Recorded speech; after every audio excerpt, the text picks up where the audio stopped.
अमीर ननद की गरीब भाभी। रीना एक मध्यम परिवार की लड़की थी, लेकिन उसकी भाभी शिवानी एक बड़े घर की बेटी। शिवानी की शादी अभिषेक से लव मैरिज थी। अरे भाभी, ये कितना अच्छा सूट पहना है आपने। काश ऐसा मैं भी पहन पाती। अरे क्यों नहीं रीना, वैसे भी तुम्हारा और मेरा नाम तो एक ही है, जब मन करे पहन लेना। भाभी, आपको आपके पापा ने कितने अच्छे कपड़े गहने दिए हैं। मैं उनकी इकलौती बेटी जो हूँ। बेटी तो मैं भी इकलौती हूँ, लेकिन क्या करे, पापा है नहीं, पता नहीं कैसे होगी मेरी शादी। तभी वहाँ शिवानी की सास आ जाती है। अरे क्यों नहीं करेगा भाई तेरी शादी धूमधाम से, आखिर जिम्मेदारी है तो उसकी। और वो दिन भी आ जाता है जब रीना की शादी तय हो जाती है। अभिषेक, क्या हुआ? आप इतने परेशान तो कभी नहीं दिखे, कोई बात है तो बताइए मुझे। अरे शिवानी, वैसे तो शादी का सारा इंतजाम हो गया है, लेकिन गहनों का रेट तो आसमान छू रहा है। कैसे क्या करूं, कुछ समझ में ही नहीं आ रहा। थोड़ी देर में शिवानी अपने पूरे गहने अभिषेक के सामने रख देती है। ये लीजिए, गहनों का इंतजाम भी हो गया। अरे नहीं नहीं शिवानी, मैं ये गहने किसी हालत में भी नहीं ले सकता। ये तुम्हारे पिता ने तुम्हें दिया था, और तुम हो कि। तभी वहाँ सास आ जाती है। अरे तो क्या हुआ, इसकी तो हो गई ना शादी, अब किसे दिखाने हैं इसने गहने। सास गहनों का डिब्बा शिवानी के हाथ से लेकर वहाँ से चली जाती है। रीना की शादी धूमधाम से होती है और अब वो बड़े घर की बहू बन जाती है। वहीं रीना की शादी के बाद शिवानी और अभिषेक उसकी शादी के कर्जों से डूब जाते हैं। मैं सोच रही हूँ नौकरी करनी शुरू कर दूं, वैसे भी पढ़ी लिखी हूँ, आपकी थोड़ी मदद भी हो जाएगी। वैसे शिवानी, कुछ दिन कर लो तो अच्छा ही होगा, क्योंकि जरूरत भी है। अब शिवानी भी नौकरी करने लगती है और घर खर्चे में अभिषेक का हाथ बटाती है।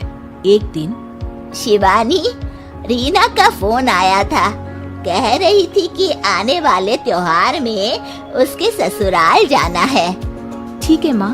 अरे ठीक तो है, लेकिन एक काम कर लेना, उसके सास ससुर से लेकर पूरे खानदान के कपड़े मिठाइयाँ सब ले आना, और हो सके तो रीना के लिए छोटे से कान में पहनने के बूंदे भी। और क्या है ना, शादी में उसे सारी बड़ी बड़ी कान की ज्वेलरी दी थी, घर में पहनने के लिए तो उसके पास कुछ भी नहीं है। शिवानी सोच में पड़ जाती है कि वो क्या करे, क्योंकि कर्जों और घर के खर्चों के बाद तो पैसे बचते ही नहीं थे। शिवानी फिर अपने पिता को फोन करती है और उनसे पैसे मांगती है। देखो शिवानी, मैंने तुम्हें शादी के वक्त ही मना किया था कि ऐसे घर में शादी करनी ही नहीं चाहिए। अरे अभिषेक को शर्म आनी चाहिए जो ससुराल से पैसे मंगवा रहा है। शिवानी को पिता की बात पर गुस्सा आ जाता है।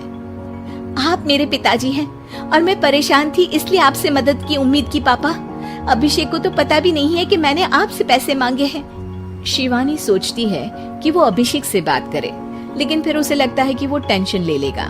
तभी शिवानी की नजर हाथ के कंगन पर पड़ती है, सीधे बाजार जाती है और उसे बेचकर ननद के घर ले जाने का सारा सामान लेकर आती है और सास के सामने रख देती है। हाँ ठीक है, लेकिन फल थोड़े और अच्छी क्वालिटी के होने चाहिए थे। शिवानी कुछ नहीं कहती, वहाँ से चली जाती है। एक दिन शिवानी, रीना का फोन आया था, बहुत रो रही थी। क्यों माँ, क्या हुआ? सब ठीक तो है ना उसके ससुराल में? अरे तूने तो उसकी नाक ही कटवा दी। अब मैंने क्या कर दिया माँ? कह रही थी कि बड़े घर की बहू है भाभी, जो कपड़े दिए वो ब्रांडेड भी नहीं थे। तू तो जानती है ना उन लोगों का पहनावा कितना अच्छा है। तू तो मेरी बेटी का भला कभी सोचती नहीं। हाय भगवान, अरे बड़े घर की बहू है, इसी बात की जलन है ना तुझे, लेकिन याद रख मेरी बेटी का सोचने के लिए भगवान है, तुम लोग कभी उसका बुरा नहीं कर पाओगे। अब शिवानी के मन में सवाल था कि क्या ईश्वर सिर्फ रीना के साथ है, उसके साथ नहीं। लेकिन उसे सुकून था कि वो अभिषेक के साथ उसकी जिम्मेदारियों को निभाने में बराबरी की हकदार है। शिवानी वहां से चली जाती है। वो सास से कुछ नहीं कहती, क्योंकि अमीर घर की बहू बनकर रीना को भले ही सुकून ना हो, लेकिन गरीब घर की बहू बनकर शिवानी खुश है। क्योंकि खुशी पैसों से नहीं, परिस्थितियों पर निर्भर करती है।